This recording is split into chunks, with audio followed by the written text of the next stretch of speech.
Mobile निकाला, मेरी मदरसे की नज्म प्ले करी और उसके बाद कहा, बेटा हम पाकिस्तान में सिंध से हैं, हमारी मस्जिदों में तुम्हारे लिए दुआएं होती हैं इस नज्म को सुनकर। ये हासिल हुआ है इस नज्म से, वरना ये कैसा मुश्किल दौर है साहब के ताले लगा दिए जा रहे हैं होठों पर।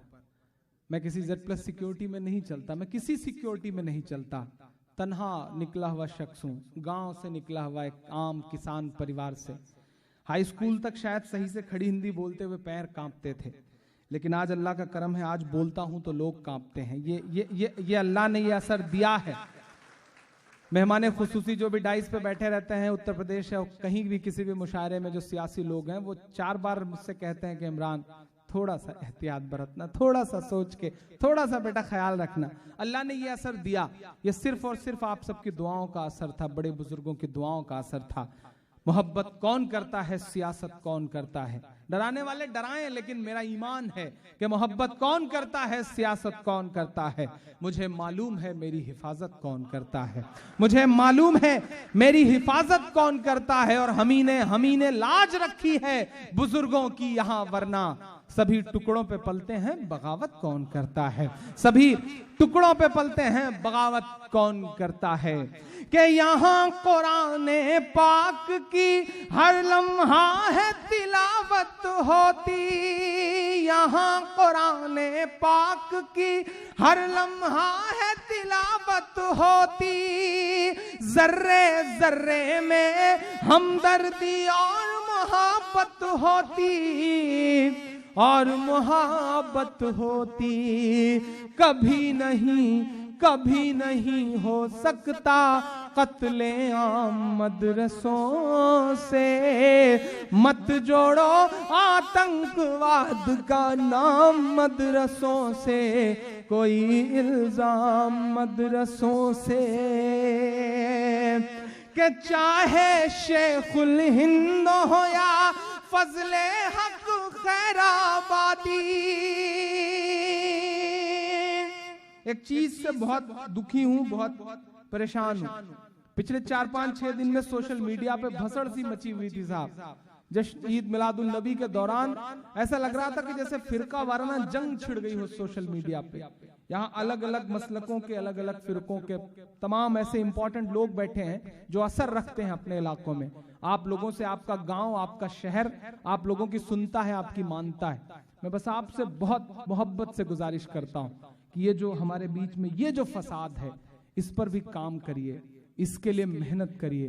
क्योंकि सुब्रमण्यम स्वामी राहुल कंवल को इंटरव्यू देते हुए ऑन रिकॉर्ड ये कहते हैं कि हिंदुस्तान पे हुकूमत करने का सबसे मास्टर प्लान है मेरा कि हम मुसलमानों को देवबंदी, बरेलवी, वहाबी, शिया, सुन्नी में आपस में लड़ाएंगे और उधर हम सबको एकजुट करेंगे और इस तरह हुकूमत करेंगे।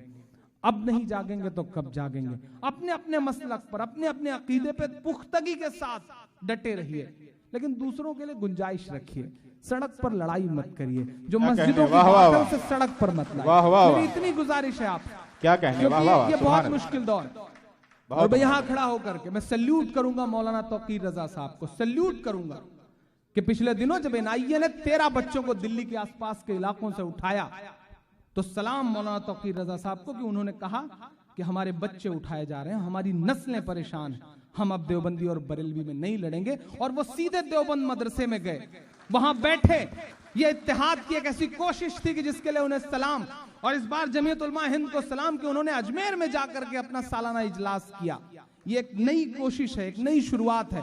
आप सब बहुत अहम लोग हैं। मैं आपसे गुजारिश कर रहा हूं कि जो नफरतें छोटे छोटे बच्चों के दिलों में मसलकों को लेकर के भरी हुई है, इसके लिए काम करिए। लोगों को रोकिए कि भैया ठीक है, जो मसलक मानते हो मानो, लेकिन दूसरों के लिए लड़ाई वाले एहसास मत रखो, गाली वाले एहसास मत रखो। जब अल्लाह एक है, अल्लाह का रसूल एक है, हम उसके मानने वाले हैं, तो लड़ाई किस बात की दोस्तों। मैं मौलाना तौकीर रजा की एक कोशिश थी, आप उसका रिजल्ट सुनिए। पहली बार आजादी के बाद पहली बार ऐसा हुआ है कि 13 बच्चे उठाए गए और जरा सा इत्तेहाद आपने दिखाया तो तीसरे दिन 10 बच्चों को छोड़ना पड़ा है बेगुनाह बता करके NIA को। 10 बच्चे छोड़ दिए गए। आप सोचिए, एक झलक में 10 बच्चों की जिंदगी बच गई, वरना 15 साल बाद शायद वो बरी हो पाते। ये हुआ है, इस एहसास को समझिए कि चाहे शेखुल हिंद हो या फजले हक खैराबादी, जंगे आजादी में सबने अपनी जान लड़ा दी, अपनी जान लड़ा दी। मिला तुम्हें मिला हमें आजादी का इनाम मदरसों से, मत जोड़ो आतंकवाद का नाम मदरसों से, कोई इल्जाम मदरसों से। मैं इलाहाबाद यूनिवर्सिटी में हिंदी का विद्यार्थी रहा हूं, मदरसों में पढ़ाई का कोई सिलसिला नहीं रहा है मेरा, लेकिन जो मेरा दिल कहता है, जो मेरा ईमान कहता है, मैं उसे मिसरों में पिरोता हूं कि पड़ी जरूरत देश को जब जब किया कमाल इन्हीं ने। आपको याद है न्यूजीलैंड के खिलाफ मैच था, बेटी आईसीयू में एडमिट थी, लेकिन सलाम मोहम्मद शमी को कि उसने कहा कि पहले भारत को जितवा लूंगा तब बीमार बेटी को देखने के लिए आईसीयू में जाऊंगा। ये जज्बा है। भारत क्रिकेट का विश्व कप जीतता है, क्रिकेट के भगवान सचिन तेंदुलकर को जीत का जश्न मनाना होता है, तो उन्हें कंधे पर उठाने के लिए गुजरात की मस्जिद के मुअज्जिन का लड़का यूसुफ पठान आगे आता है, उन्हें कंधे पर उठा के पूरे स्टेडियम के चक्कर लगाता है। ये कुव्वत, ये ताकत मस्जिद और मदरसों के उन छोटे छोटे दानों में है जो हमारे आपके चंदों से आते हैं, किसी सरकारी मदद से नहीं आते हैं साहब। इस देश की लोकसभा में बैठा हुआ एक शख्स कहता है कि मदरसे टेररिज्म का अड्डा है, मदरसों में ये पढ़ाया जाता है, मदरसों में वो पढ़ाया जाता है। मैं नाम नहीं लूंगा, नहीं आप जान जाएंगे कि मैं साक्षी महाराज की बात कर रहा हूं। जिस दिन उन्होंने ये बयान दिया, मेरा जिला उनके पड़ोस में है, मेरा मन हुआ कि मैं उन्हें चिट्ठी लिख के कहूं कि नहीं, ऐसा नहीं है, कल या परसों से नहीं निकले। कई अरमान हैं दिल में जो बरसों से नहीं निकले। नहीं, ऐसा नहीं है कल या परसों से नहीं निकले, कई अरमान हैं जो दिल में बरसों से नहीं निकले। हो आसाराम, नित्यानंद या के पाल बाबा हो, खुदा का शुक्र है ये सब मदरसों से नहीं निकले। खुदा का शुक्र है ये सब मदरसों से नहीं निकले। कि पड़ी जरूरत देश को जब जब किया कमाल इन्हीं ने, देश को एक से एक बढ़ करके दिया है लाल इन्हीं ने, दिया है लाल इन्हीं ने। 3 राष्ट्रपतियों के नाम गिना रहा हूं कि निकले जाकिर फखरुद्दीन कलाम मदरसों से, मत जोड़ो आतंकवाद का नाम मदरसों से, कोई इल्जाम मदरसों से। अब बहुत अहम लोग हैं। मुशायरा 2 हिस्सों में तकसीम हुआ करता है, तराजू के जिस तरह 2 पलड़े होते हैं। आप 1.5-2 फीट नीचे बैठे हैं, लेकिन मेरा अपना मानना है कि आप हमसे ज्यादा अहम लोग हैं, क्योंकि तराजू का पलड़ा वही नीचे होता है जिसमें वजन ज्यादा होता है। आप ज्यादा वजनदार लोग हैं, आपको शायरी सुनने और समझने और सहने का सलीका है, इसलिए मेरी नजर में आप ज्यादा बड़े लोग। मैंने अब तक जो कुछ कहा वो एक किनारे, ये 2 मिसरे एक बंद, मेरी जिंदगी का शायद सबसे खूबसूरत बंद, क्योंकि मेरी अम्मी मुसलसल सफर से लौटने के बाद जब कभी घर पहुंचता हूँ 20 दिन 25 दिन बाद, जिंदगी ने इतनी उम्र में ऐसी आवारगी बख्श दी है कि घर जाना नहीं हो पाता। 5 स्टार कल्चर जीते जीते किसी किसी दिन अम्मी के हाथ की मोटी वाली रोटी और चटनी की बहुत याद आती है। लगता है कि काश वो नसीब हो सके। आप सब भी उस एहसास को जीते होंगे, मैं जानता हूं, क्योंकि असली जिंदगी वही है जो मिट्टी की खुशबू और सौंधी सौंधी चूल्हे की रोटी की खुशबू है ना। दुनिया के किसी भी 5 स्टार होटल में वो स्वाद आ ही नहीं सकता, क्योंकि वो रोटी की एहसास और रोटी का स्वाद नहीं है, वो माँ के हाथों का एहसास और माँ के हाथों का स्वाद है जो कहीं और से आ ही नहीं सकता। कई दिन बाद जब घर लौटता हूँ और बहुत थका होता हूँ तो अम्मी जबरदस्ती बालों में तेल लगाने लगती हैं। उन लम्हों में वो मुझसे कहती हैं कि तुमने जो कुछ कहा है सब बहुत अच्छा मुझे लगता है, लेकिन तुम्हारा वो जो एक मिसरा है उस नज़्म में वो मुझे बहुत पसंद है, वो मुझे भी बहुत पसंद है। मैं पढ़ता हूँ 57 की जंग के बाद अंग्रेजों को लगा कि हिंदुस्तान पे हुकूमत तो बहुत मुश्किल है। हम लड़ रहे थे क्योंकि हमसे छीनी गई थी हुकूमत। हमारी आंखों में बहादुर शाह जफर के बेटों की सर कटी हुई लाशें थीं, थाल में सजा करके पेश किया गया सर था। हमारी आंखों में बहादुर शाह जफर रंगून में थे, हमारी आंखों में अपनी हुकूमत छिन जाने का गुस्सा था। हम लड़ रहे थे उस वक्त। अंग्रेजों को लगा कि हिंदुस्तान पर हुकूमत बहुत मुश्किल है, हुकूमत करना है तो मुसलमानों को मिटाओ, मुसलमानों को मिटाना है तो कुरान मिटाओ। पश्चिमी उत्तर प्रदेश के तमाम इलाके गवाह हैं इस बात के कि एक साथ सैकड़ों उलेमा को फांसियां दी गई हैं खुलेआम दरख्तों पर। डॉक्टर एपी भटनागर बाकायदा अपनी किताब में इस बात का जिक्र करते हैं, रेशमी रुमाल तहरीक के बारे में लिखते हुए, कि एक साथ सैकड़ों उलेमा को फांसियां दी हैं फिरंगियों ने, और यह कहा कि इनकी लाशें तब तक मत उतरने देना जब तक अवाम के दिल से क्रांति और इंकलाब का भूत ना उतर जाए। और आज हम ही कटघरे में खड़े हैं। मैं एक बंद पढ़ता हूं साहब कि जंगे आजादी में फिरंगी लाख कुरान जलाए। अब तक जिन्होंने हाथ नहीं खोला उनसे कोई शिकायत नहीं, लेकिन इस मिसरे पे आपका ईमान में हरारत पैदा हो तो अब तक की सबसे बड़ी दाद, सबसे बड़ी दुआ मांगता हूं ताकि दामन भर के जा सकूं कि जंगे आजादी में फिरंगी लाख कुरान जलाए। जंगे आजादी में फिरंगी लाख कुरान जलाए। किसी भी हाफिज के दिल से एक हर्फ मिटा ना पाए।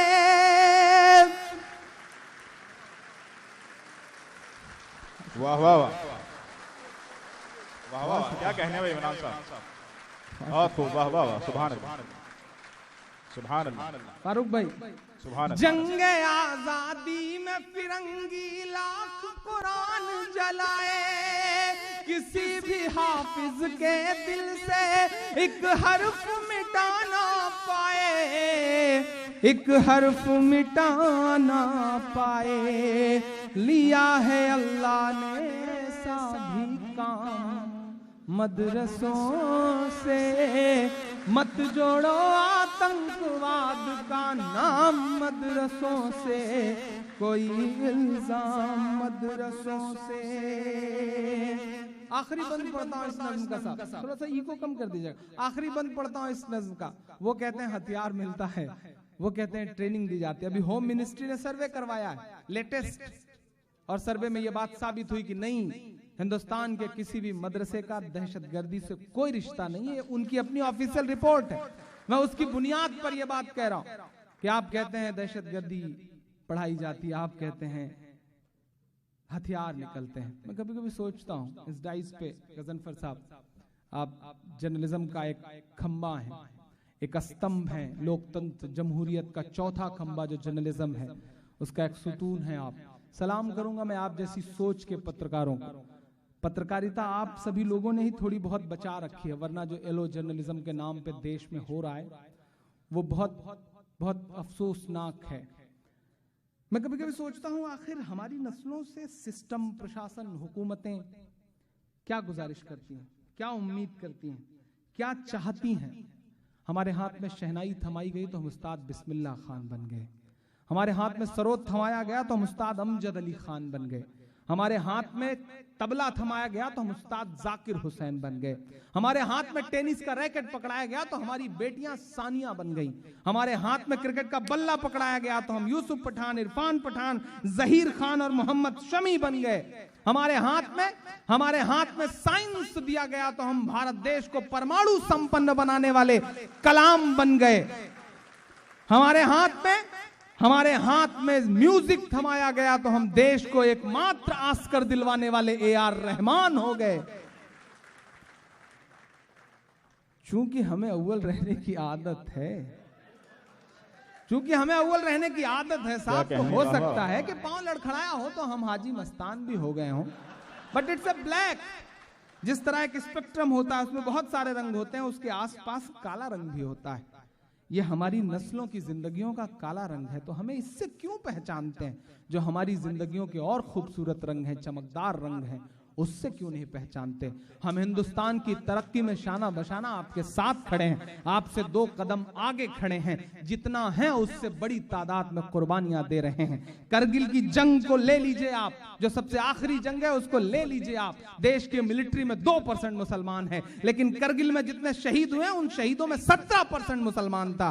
हम 8 गुना बड़ी शहादत दे रहे हैं, इससे ज्यादा क्या सबूत दें हम मुल्क को? मैं आखिरी बंद पढ़ता हूं साहब, वहां क्या मिलता है? इस सदी का सबसे बड़ा सच बोल के विदा लेता हूं आपसे कि वजू के लोटे कुछ कुरान और टूटी हुई चटाई, वजू के लोटे कुछ कुरान और टूटी हुई चटाई, जिसे देखना है वो आकर देखे ये सच्चाई, देखे ये सच्चाई के फैला है और फैलेगा इस्लाम मदरसों से। मत जोड़ो आतंकवाद का नाम मदरसों से, कोई इल्जाम मदरसों से। बिहार अंजुमन को, इस पार को और आज जितने भी स्पॉन्सर्स थे खास तौर से उन्हें, क्योंकि आपने एक बहुत नेक काम में अपने आप को लगाया है। डॉक्टर कुंवर बेचैन का एक शेर है कि गमों की आंच में आंसू उबाल कर देखो, बनेगा रंग किसी पर भी डाल कर देखो। वो जिसमें लौ है विरोधों में और चमकेगा, जो जिसमें लौ है विरोधों में और चमकेगा। किसी दिए पे अंधेरा उछाल कर देखो और तुम्हारे दिल की चुभन भी जरूर कम होगी। किसी के पांव का कांटा निकाल कर देखो, किसी के पांव का कांटा निकाल कर देखो। ये तकरीबन 1.5 महीने के अंदर मेरी दूसरी हाजिरी है। गजनफर साहब के हुजूर आया था मैं रियाद के मुशायरे में। रियाद का मुशायरा मेरी जिंदगी का यादगार मुशायरा रहा। वहाँ एक बहुत प्यारे से बड़े भाई जैसे तालिब भाई नसीब हुए, खासतौर से उस मुशायरे की जो उपलब्धि मैं कह सकता हूँ। तालिब भाई फॉर्मर इंटरनेशनल इंडियन स्कूल के प्रेसिडेंट भी रह चुके हैं। उनको भी आज इस मुशायरे में मिस कर रहा हूँ। उन्हें आना था आपके साथ लेकिन वो नहीं आ सके। मैं इतना कह के जा रहा हूँ आपसे कि मेरी खुशबू संभाल कर रखना।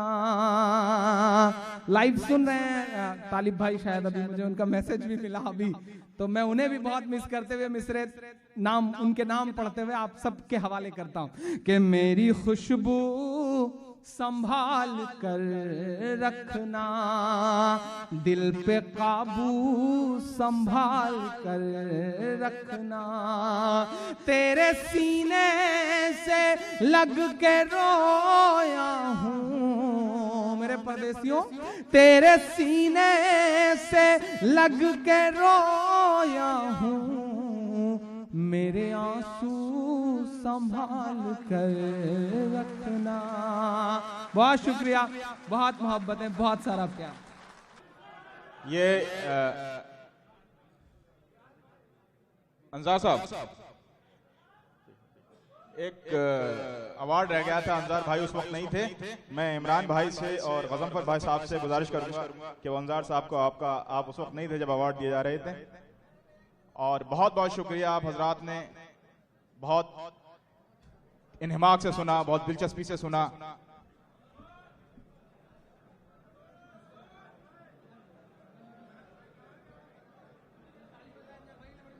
अंजार भाई के लिए बहुत बहुत तालियां बजाएं। ये आज का ये प्रोग्राम, वो इवेंट मैनेजर हैं इस मुशायरे के, उन्होंने बहुत मेहनत की है। इंशाअल्लाह फिर जल्द मुलाकात होगी आप हजरात से। अपनी कौम का, अपने दोस्तों का, अपने रिश्तेदारों का बहुत ख्याल रखिएगा। उर्दू का तहफ़्फ़ुज़ करते रखिएगा, ईमानदार लोगों की कद्र करते रहिएगा। आपका बहुत बहुत शुक्रिया। इंशाअल्लाह बहुत जल्द किसी दूसरे ऐसे ही प्रोग्राम में जल्द मुलाकात होगी। शुक्रिया, नवाजिश, मोहब्बत हैं। अल्लाह हाफिज। आपसे गुजारिश है कि आप ऊपर तशरीफ न लाएं।